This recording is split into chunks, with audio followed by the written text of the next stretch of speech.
Real Country 1430 AM and 1073 FM WRDN. Brian Winnikins from the NAFB Convention. And thank you to our sponsors, including Alcivia Co-op, Annabis Silo, Animal Wellness Center of Buffalo Valley, Compeer Financial, Osteoplastic Synergy Co-op, Amplify Health, Wisconsin Corn Growers Association, and the Wisconsin Soybean Marketing Board. And I am with Roberta Simpson Dolbare. She is with the U.S. Soybean Export Council, and we're going to talk a little bit about soybean exports. And Roberta, thank you for joining us. Well, now I did not know this, but 80 different markets we export to? Right, yes. We're working in 80 markets around the globe, so there's a lot of opportunity there for selling soybeans and developing markets where they can use that protein. When the council goes into a market, how do you try to establish it? Is it just relationships, or is it kind of a process? There's a lot of relationship building, but it is a long process, right? And we're going into countries that show potential for a lot of growth. Maybe they have the need for more proteins in their diet, and or in putting protein into animal feed, which then in turn goes for better protein for human consumption. Talking with Roberta Simpson Dolbare from the United Soybean Export Council. Now, one of the I guess the benefits then that you have is the quality of our soybeans compared to other countries that make or grow them, correct? Right, and what we're working on too is we've got kind of three strategic goals. We want to differentiate our soybeans from those that are grown elsewhere in the world. We want to elevate that interest and demand for U.S. soybeans because of the quality and the low carbon footprint that we have, and we want to attain those markets to help improve the opportunities for farmers that are growing soybeans here in the U.S. Again, talking with Roberta Simpson Dolbare with the United Soybean Export Council as well. So, now tell us a little bit about the Soy Excellence Centers. That's something that, at least for me, is kind of new. Tell us about that.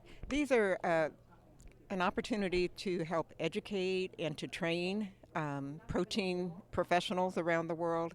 What we're doing there is that we're educating them on how the protein of the soybean can be of value in depending on how they're going to use those, either for direct human consumption or into animal feed.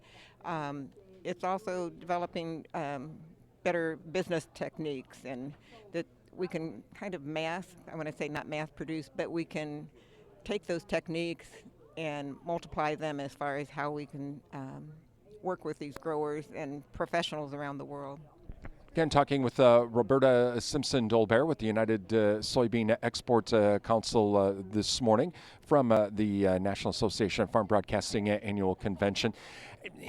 You know, we've talked about the protein for humans, protein for animal feed. What about other products though that come from soybeans? Because there's so many of them. Are you trying to expand that too, saying, oh, by the way, did you know you can use soybeans in your roads? I think a lot of countries would be like, what? First time I heard about that, I was like, huh? Is that another goal here? There is. I mean, we can, you can take the whole soybeans. We're also exporting soybean meal and looking for new uses for soybean oil, too. And you'll be hearing more about that. I mean, we're utilizing that. So we're utilizing more of the soybean oils ourselves domestically for things like what you were saying, the roads, shoe soles, of all things, you may be running on soybean oil. And so then we're looking for those other markets that we can take, or other countries can use our soybean meal.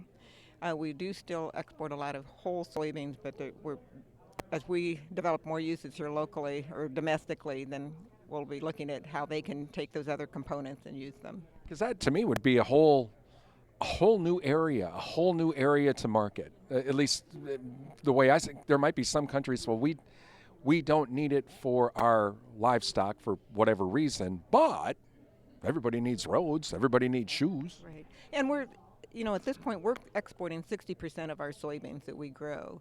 So it only behooves us to continue developing new opportunities for how to use those soybeans. Again, that is Roberta Simpson Dolbare with the United Soybean Export Council from the NAFB Annual Convention in Kansas City. I'm Brian Winnikins. You're listening to WO.